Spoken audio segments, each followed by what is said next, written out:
Hello everyone, my name is Sam, otherwise known as Edge. I am the guitar player and clean vocalist for Sorry We're Closed. I also do our production, and today I'm going to be showing you some of the behind the scenes for our latest track, Dear Friend.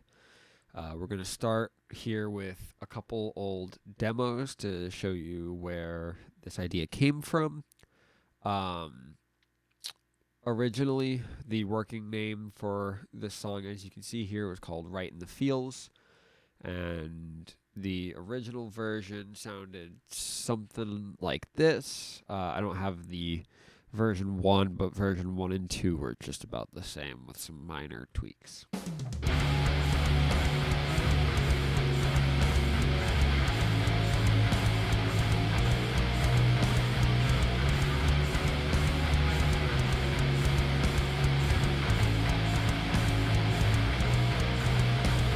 I liked that chord progression that I was using there. It's can't think of the notes off the top of my head, but the frets were like 10, 9, 7, and 5 were the notes that I was using in drop C, but I didn't really like the way I played the chord progression and what I did with it.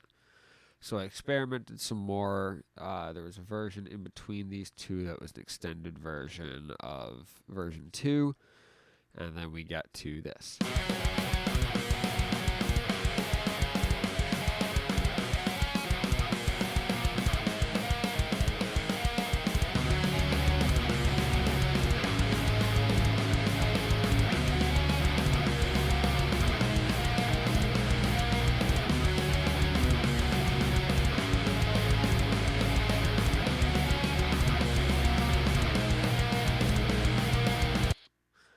As you can see, some of the parts of what Dear Friend is now started to form there. You have that main riff that I end up using as an intro and throughout the verse, and then that drum beat would be consistent throughout the hooks and choruses in the song. It's completely untouched from what I originally programmed there. The next version of this is just a bit better arranged and is a lot closer to the final version that we ended up with. The structure is a lot closer.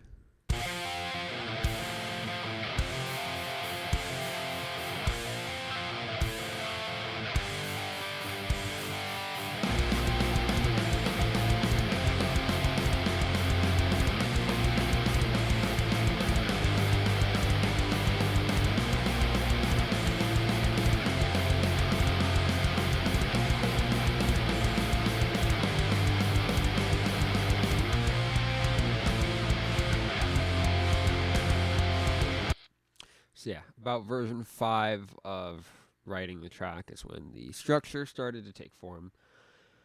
And now we'll hop over to Studio 1. Version 7 is just released. So beautiful, beautiful round edges. And we'll take a dive in here into some of the stuff going on. We'll start with the drum kit on its own. Okay.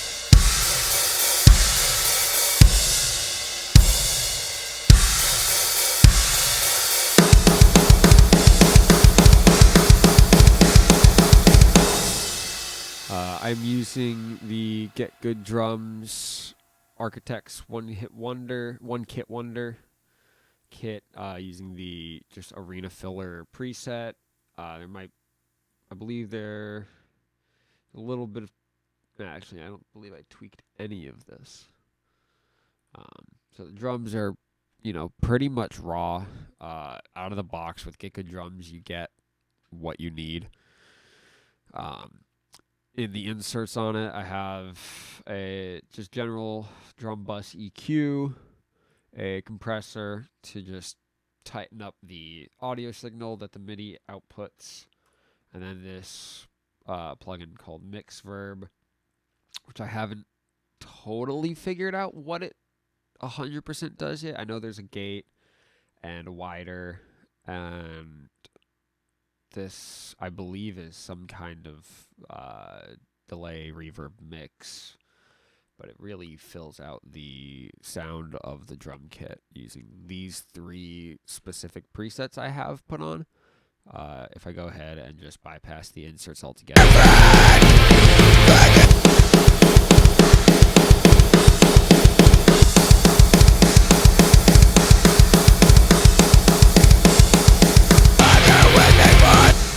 Makes it pop out a little bit better. Over on the guitar tracks, you'll notice there are a total of, I believe, 6 guitar tracks here. Not all of them are being used at the same time. As you can see, the bottom 2 tracks here only come in for this breakdown section.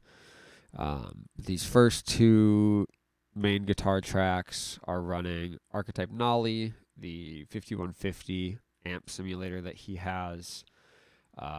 There is just the basic overdrive in front of it. This is a preset that I put together kind of based on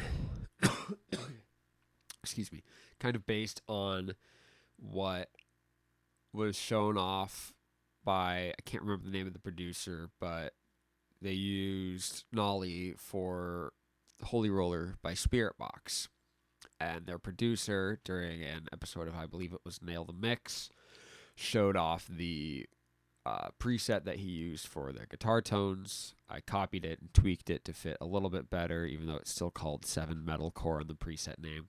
Tweaked it a little bit better to drop C and for 6 string, and just is a absolutely ripping tone.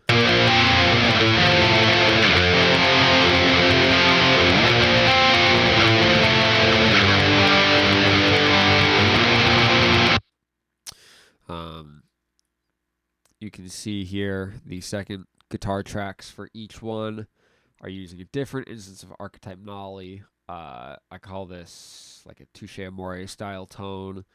It's pretty clean. Normally I would throw this compressor in front of it to tighten it up if I were doing any of that kind of punky post-hardcore stuff.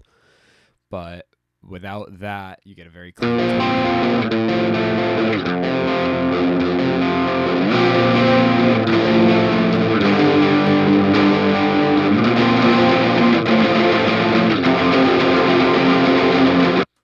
and I like to bury that in with my main guitars to create a little bit extra sonic information for the listener.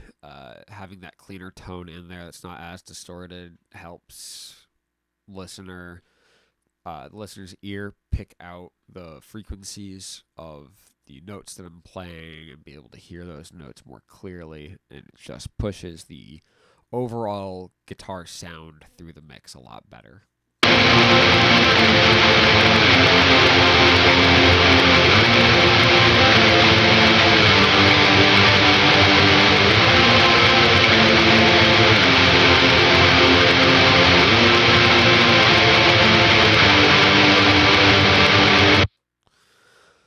Really like what I have done there. I really think it's something awesome. Over here in the breakdown, we'll just go and check out these last 2 guitar tracks that are only existing here. These are my sub tracks. So for heavy, super heavy parts of songs, I like to put an octave down guitar mixed in there, just to add a bunch more punch and like some extra like oomph in the low end. It really kind of speaks for itself when I play it here. On its own, the tone sounds like this.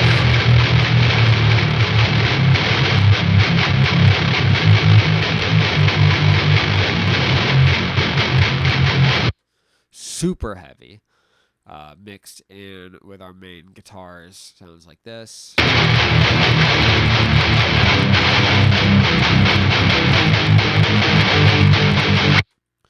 And again, we'll add the bass in.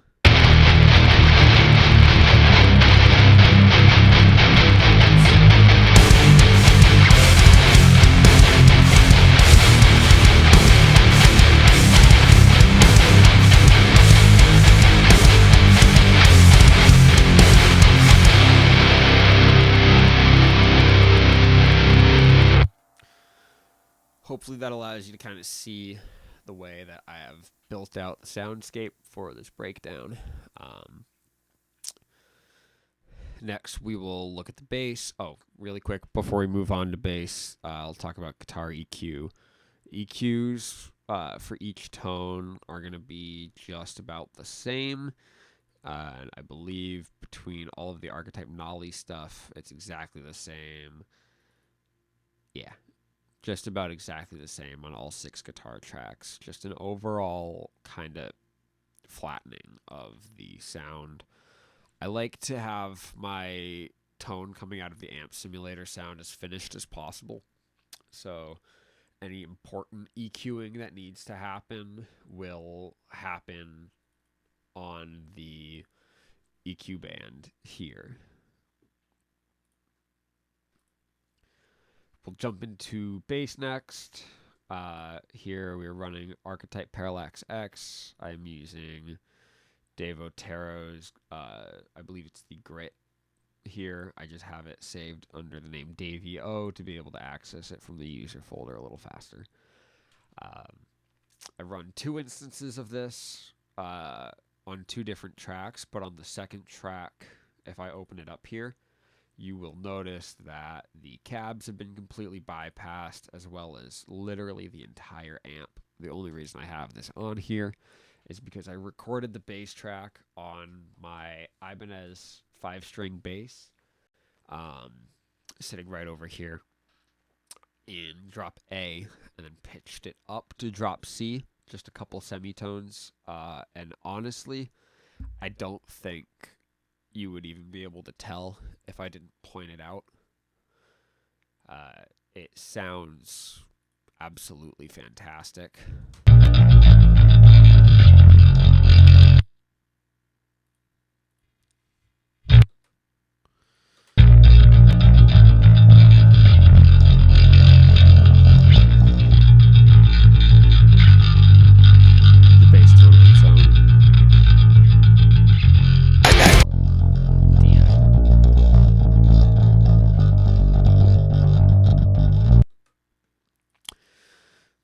Not a whole ton going on there with the bass tone. I just have a very, very basic EQ curve, pulling down some of the low end to get a little bit more of that.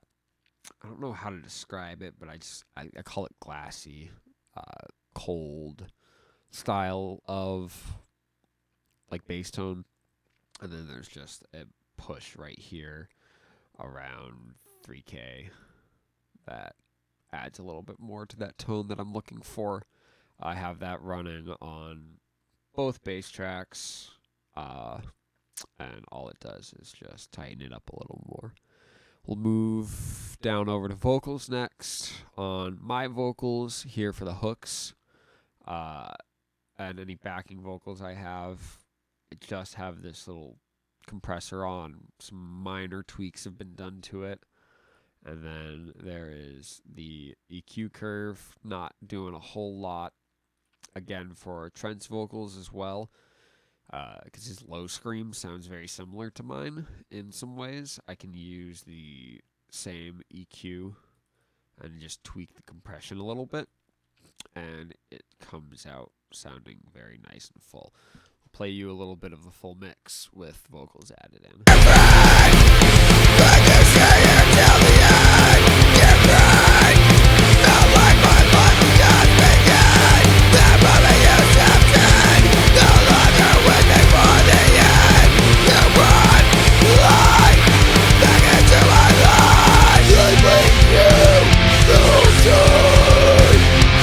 With memories of sleepless nights, unknown to me, facing your own blood.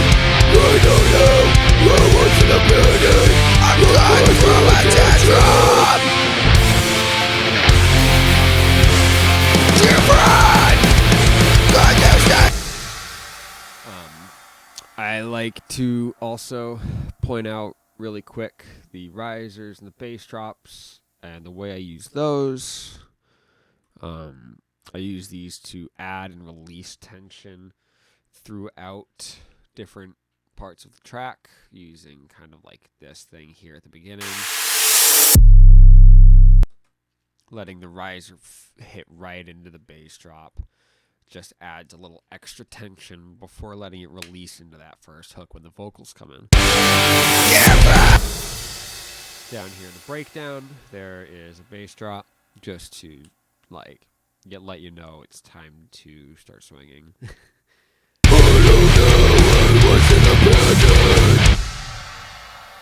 Here in the interlude, I use some risers to lead into when the different guitar tracks start, as well as a signal to let myself know when to start playing.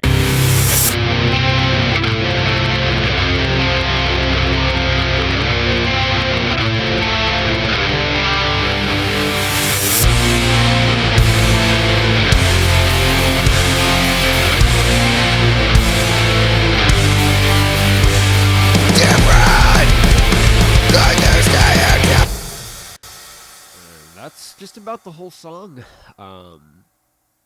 It's production-wise, nothing super crazy. Autumn into Winter has a lot more put into it, production-wise, and yeah, it's really nothing super crazy. Very easy kind of production style to recreate, and just fits this song extremely well. If you enjoyed this video and you want us to potentially do more like it, let us know by leaving a like or a comment, or if you feel so inclined, you can subscribe. I offer mixing services on Fiverr. If you go to my Instagram, which will be linked in the description, you can find those there. And I hope you all have a wonderful rest of your days, and I hope you enjoyed the video. Thank you for watching.